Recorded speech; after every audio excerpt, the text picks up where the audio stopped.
কোটা সংস্কার আন্দোলন ঘিরে ঢাকা সহ সারা দেশে সংঘর্ষ ছড়িয়ে পড়লে গত ১৯ জুলাই দিবাগত রাত সারা দেশে সেনাবাহিনী মোতায়েন ও কারফিউ জারি করেছিল তৎকালীন সরকার।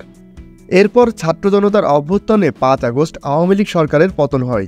৩ দিনের মাথায় ৮ আগস্ট শান্তিতে নোবেল বিজয়ী অর্থনীতিবিদ ডক্টর মোহাম্মদ ইউনূসের নেতৃত্বে অন্তর্বর্তীকালীন সরকার গঠিত হয়। বিদ্যমান পরিস্থিতিতে এখনও সারা দেশে সেনাবাহিনী মোতায়েন রয়েছে। ১৭ সেপ্টেম্বর মঙ্গলবার জনপ্রশাসন মন্ত্রণালয়ের এক প্রজ্ঞাপনে এ তথ্য জানানো হয়েছে।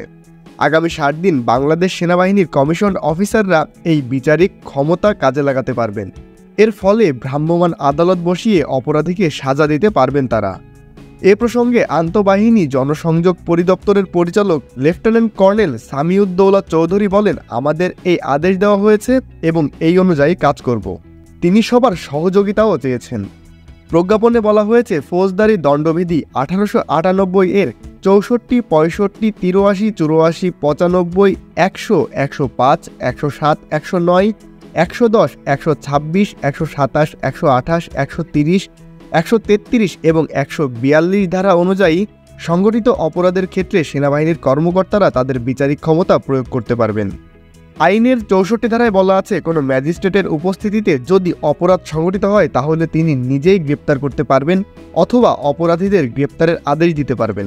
অপরাধীকে হেফাজতে রাখতে শর্ত সাপেক্ষে জামিন দিতে পারবেন।